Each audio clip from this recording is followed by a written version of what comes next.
कोकणातला आंबा हा हापूसच, कोकण बाहेरचा आंबा हा हापूस नाही।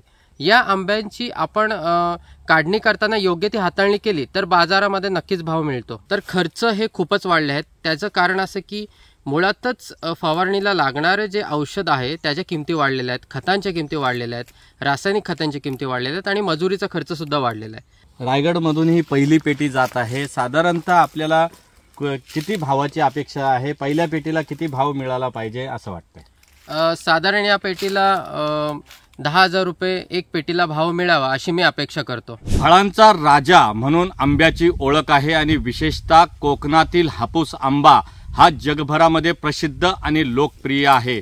रायगड जिल्ह्यातून हापूस आंब्याची पहिली पेटी ज्याची उत्सुकता खवय्यांना खूप महिन्यापूर्वीपासून लागलेली आहे, ती आंब्याची पहिली पेटी या ठिकाणच्या रायगड जिल्ह्यातील रोहा तालुक्यातील वराठी येथील युवा तरुण शेतकरी जे आहेत ते वरुण पाटील यांनी हा मान मिळवलेला आहे।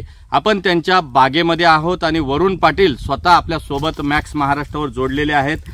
दादा, काय सांगशील, ज्या पद्धतीनं आपण ही पहिली पेटी पाठवण्याचा पहिला मान जो आहे तो तुम्हाला मिळतोय आणि सलग 3 वर्ष तुम्ही ही पहिली पेटी पाठवताय, कसं वाटतं? एकूणच काय प्रतिक्रिया आपली असणार आहे?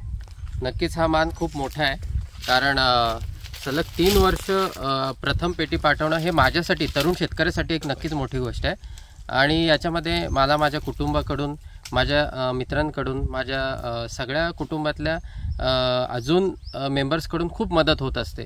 हा मान माझा एकट्याचा नसून तो सगळ्यांचा आहे आणि नक्कीच त्यांचं मला नेहमी मार्गदर्शन असतं। दुसरी गोष्ट म्हणजे इतक्या मोठ्या प्रमाणात होणारे हवामानातील बदल आणि वातावरणातील बदल पाहता पहिली पेटी जानेवारी 20ला मार्केटला रवाना करणं रायगड जिल्ह्यातून ही फारच मोठी बाब आहे।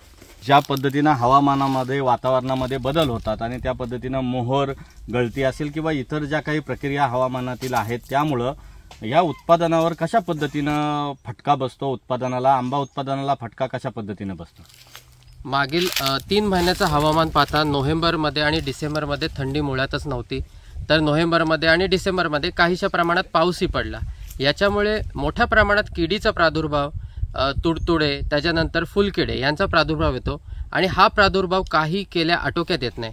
त्याच्यामुळे जे एप्रिल आणि मे मध्ये येणारं उत्पन्न आहे त्या उत्पादनात घट होते। त्याच्यानंतर काहीशा प्रमाणात आंब्यांची क्वालिटी खराब होऊन त्याच्यामध्ये आपल्याला हमीभाव मिळत नाही। त्याच्यामुळे फवारणीचाही खर्च वाढत असतो आपला।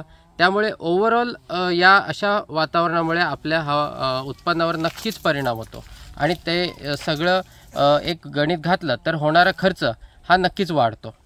आपली एकूणच किती एकर बाग आहे आणि कशा पद्धतीनं आपण या क्षेत्राकडे वळालात आणि आता सध्या जो आहे तो खर्च जो असेल, मजुरी असेल किंवा इतर उत्पन्न असेल, याचा ताळमेळ बसतो का?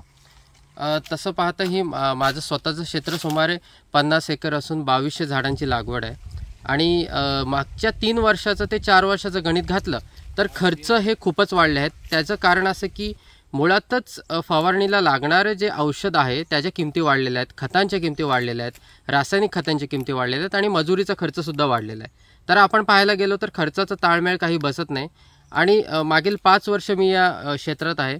मी 2018ला माझी इंजिनिअरिंग पूर्ण केल्यानंतर त्वरितच या क्षेत्राकडे वळण्याचा निर्णय केला आणि त्या निर्णयाला माझ्या आजोबांनी आणि माझ्या कुटुंबातील सगळ्या मेंबर्सनी प्रोत्साहन दिलं। मुळात आपण आता पाहतोय की ॲग्रिकल्चरकडे लोक जात नाहीत, खूप तरुण मुलं त्याला पाठराखण करतात किंवा असं म्हणतात की शेतीत उत्पन्न नाही, तर तसं नाही आहे। शेतीत नक्कीच उत्पन्न आहे, पण मेहनतीसुद्धा जास्त आहे। आधुनिक काळानुसार काही गोष्टी बदलल्या पाहिजे।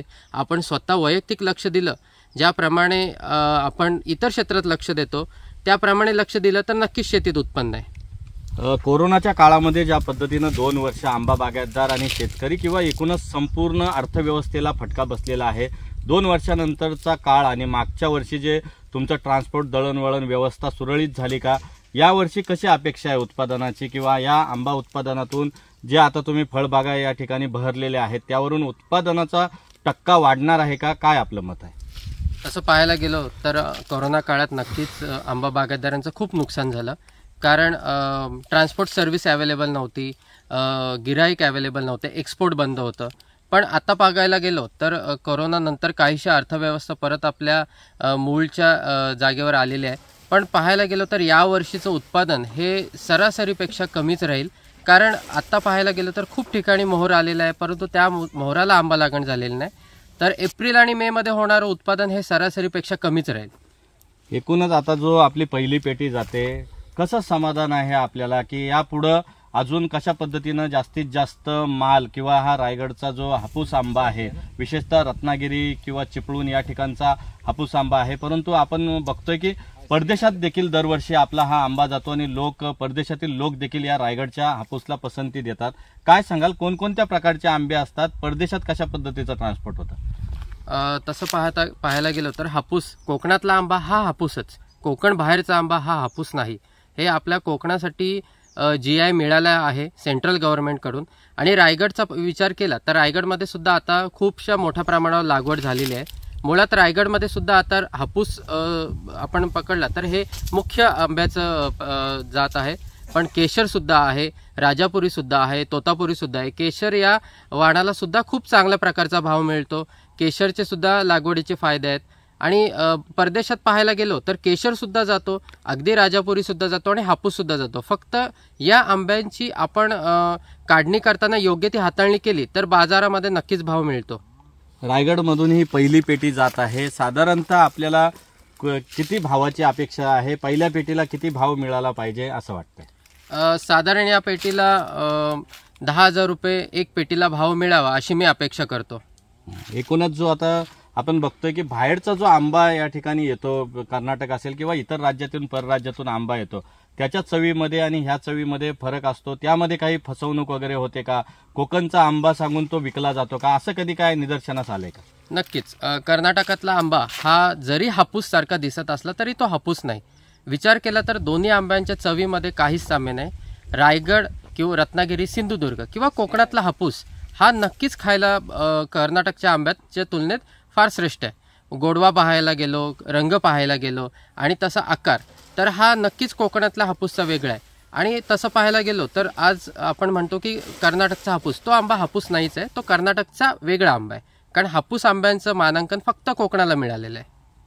एकूणच आपण बघतोय की आपल्यासोबत तरुण युवा शेतकरी जे आहेत ते वरुण पाटील, त्यांनी सांगितलं की कोकणातल्या हापूसची बातच न्यारी आहे. त्याची चव, त्याचा आकार आणि त्याचा रंग जो आहे तो आकर्षक करणारा आहे. आणि केवळ आपल्या महाराष्ट्रातल्या किंवा कोकणवासियांना नव्हे तर संपूर्ण परदेशी लोकांना देखील या हापूस आंब्याची भुरळ आहे, त्याच्या चवीचं आकर्षण त्या ठिकाणी आहे.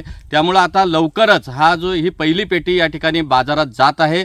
लवकरच अशा पद्धतीनं मोठ्या प्रमाणावर मागणी तसा पुरवठा देखील या ठिकाणातून, रायगड आणि कोकणातून खवय्यांना या ठिकाणी होईल. इंजिनियर असलेला हा तरुण या आंबा बागायतदार क्षेत्रामध्ये वळलेला आहे. हा इतरांसाठी एक प्रेरणादायी असा संदेशच म्हणावा लागेल. मॅक्स महाराष्ट्रासाठी धम्मशील सावंत, रायगड, कोकण.